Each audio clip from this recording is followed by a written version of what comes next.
Hello and welcome to Crypto Lion. Here's where you can learn more about Bitcoin and other cryptocurrencies. You can also stay up to date about news in the crypto market and predictions. Kindly subscribe to our channel and turn on post notifications so that you don't miss any of our educational and informative videos. Today we'll be taking you on a step-by-step learning journey on how to buy and store your Bitcoin safely.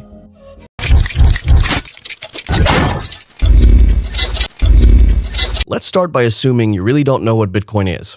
Some of us have just heard about it and do not know exactly what it is. Bitcoin is the most popular cryptocurrency, and history has it that it was started out of the bad events that followed the 2008 financial crisis. It's a form of money that's remarkable for what it's not. Yeah, you heard that right, and what it's not is that it's not a currency you can hold in your hand. It's not issued or backed by a national government. At the core, Bitcoin and its imitators are sets of software protocols for generating digital tokens and for tracking transactions in a way that makes it hard to counterfeit or reuse tokens. A Bitcoin has value only to the extent that its users agree that it does. So the next thing would be, how did it start and where? The original software was laid out in a white paper in 2008 by a person or group of people using the pseudonym Satoshi Nakamoto, whose identity remains unknown, despite several efforts to assign or claim credit. Online fantasy games had long used virtual currencies. The key idea behind Bitcoin was the blockchain, a publicly visible, largely anonymous online ledger that records Bitcoin transactions. There's something else you may have heard of but don't know what it is, the blockchain. Well, think about what happens if you make an online transfer using a bank. It verifies that you have the funds, subtracts that amount from one spot in a giant database it maintains of accounts and balances, and credits it in another. You can see the result if you log on to your account, but the transaction is under the bank's control. You're trusting the bank to remove the right amount of money, and the bank is also making sure you can't spend that money again. The blockchain is a database that performs those tracking functions, but without the bank or any other central authority. So who performs the bank function for Bitcoin? Well, this is done by consensus on a decentralized network. Bitcoin transactions can be made through the sites offering electronic wallets that upload the data to the network. New transactions are bundled together into a batch and broadcast to the network for verification by so-called Bitcoin miners. There's something called halvening, which is the cutting in half of the amount of new Bitcoins issued to miners for verifying transactions. Halvenings occurs every 3 to 4 years and helps slow down the mining of new coins. One happened in 2020. It reduces the number of coins that can be mined. Production will cease entirely at 21 million coins. It's estimated that won't happen until 2140. The tally was more than 18.5 million at the end of 2020. So who can become a miner? The truth is, anybody can become one, so long as you have a really fast computer and a lot of electricity. The transaction data in each batch is encrypted by a formula that can be unlocked only through trial and error guessing on a massive scale. The miners put large-scale computing power to work as they compete to be the first to solve the puzzle. If a miner's answer is verified by others, the data is added to a linked chain of blocks of data and the miner is rewarded with a newly issued Bitcoin. Because every block contains data linking to earlier blocks, an attempt to spend the same Bitcoin twice would mean revising many links in the chain. Plus, as miners compete, they verify each other's work each step of the way. So the question is, how can you buy Bitcoin or invest in it? There are a bunch of ways, all with different risks. You can buy the coins directly from exchanges like Coinbase. Accredited investors can also invest in vehicles like the Bitcoin Investment Trust, which tracks Bitcoin's price. Now investors can buy or sell Bitcoin features and soon may be able to buy Bitcoin exchange-traded funds, once regulators feel comfortable with the idea. But be warned, even plenty of people who believe in Bitcoin's future think some wild rides lie ahead. The big run-up in Bitcoin's price back in 2017 was followed by an 83% drop that lasted a year. So what are the things you need to be able to buy or invest in Bitcoin? There are several things that every aspiring Bitcoin investor needs. You need a cryptocurrency exchange account, personal identification documents if you're using a Know Your Customer or KYC platform, a secure connection to the internet, and a method of payment. It's also recommended that you have your own personal wallet outside of the exchange account. Valid methods of payments using this path include bank accounts, debit cards, and credit cards. It's also possible to get Bitcoin at specialized ATMs and via peer-to-peer exchanges. The first step when you intend to buy Bitcoin is to sign up for a cryptocurrency exchange. This will allow you to buy, sell, and hold cryptocurrency.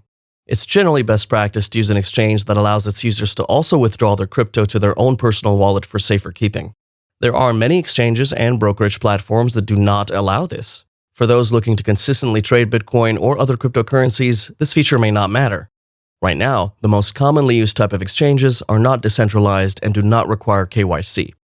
In the United States, these exchanges include Coinbase, Kraken, Gemini, and Binance US, to name a few.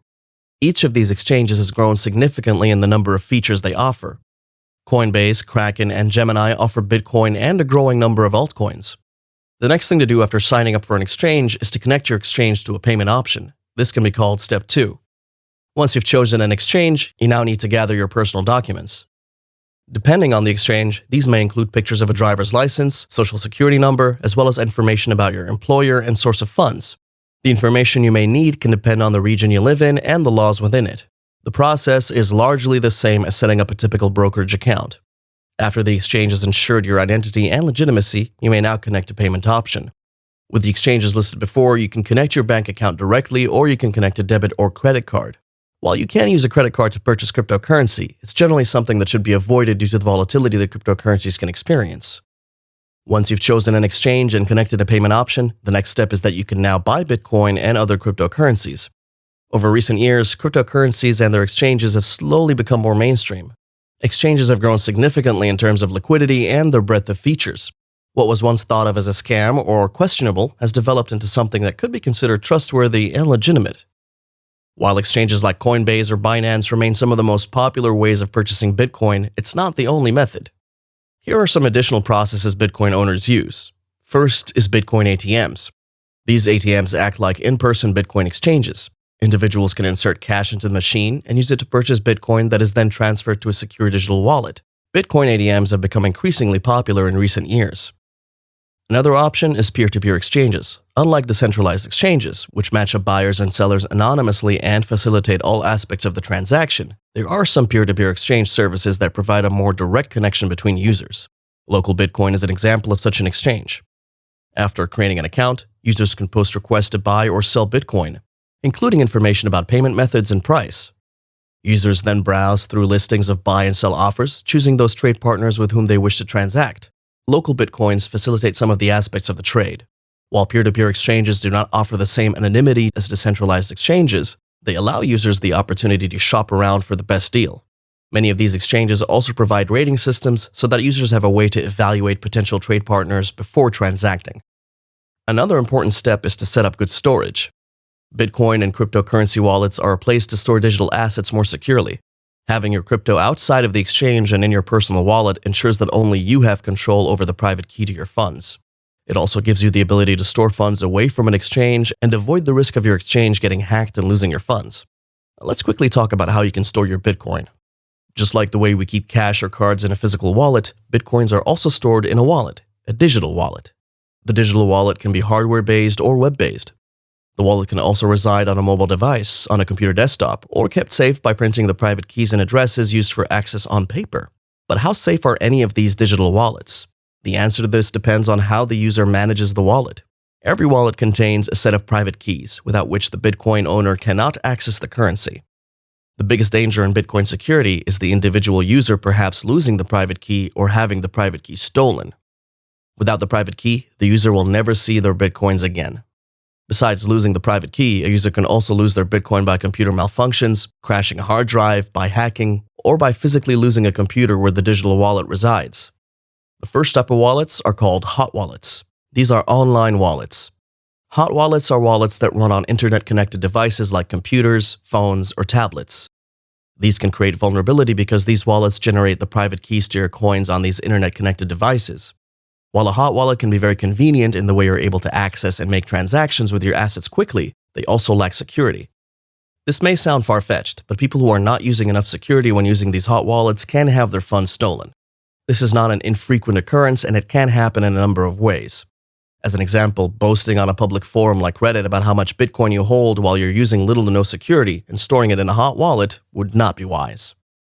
These wallets are meant to be used for small amounts of cryptocurrency. You can liken a hot wallet to a checking account. Conventional financial wisdom would say to hold only spending money in a checking account while the bulk of your money is in a savings account or other investment accounts. The same could be said for hot wallets. Hot wallets encompass mobile, desktop, web, and most exchange custody wallets. It's important to note here that holding cryptocurrency in exchange wallets is not the same as holding it in your personal wallet. Exchange wallets are custodial accounts provided by the exchange. The user of this wallet type is not the holder of the private key to the cryptocurrency that is held in this wallet. If an event were to occur where the exchange is hacked or your account becomes compromised, your funds would be lost. Cryptocurrency exchanges do not provide SIPC or FDIC insurance, making safe storage of cryptocurrencies especially important. The phrase, "not your keys, not your coin," is a heavily repeated concept within cryptocurrency forums. As mentioned previously, it's not wise to keep large amounts of cryptocurrency in any hot wallet, especially an exchange account. Instead, it's suggested that you withdraw the majority of your funds to your own personal cold wallet.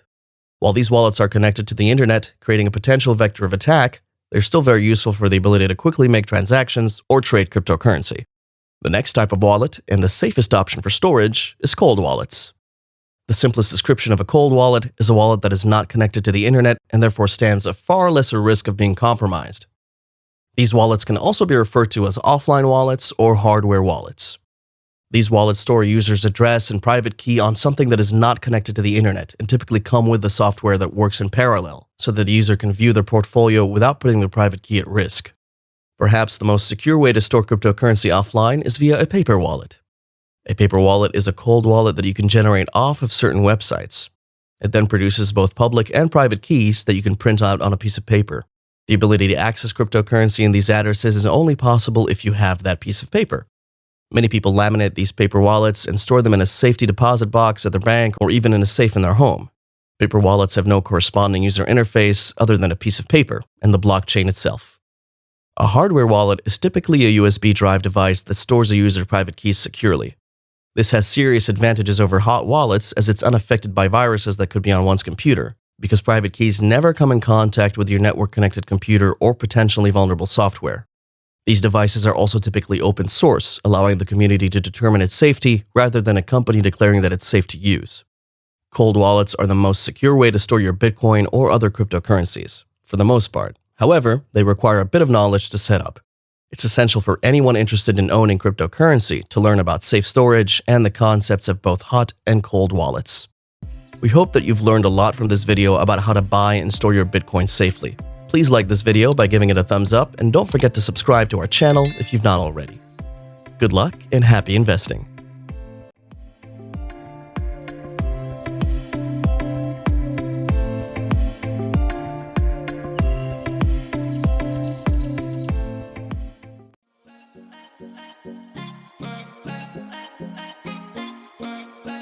Bye.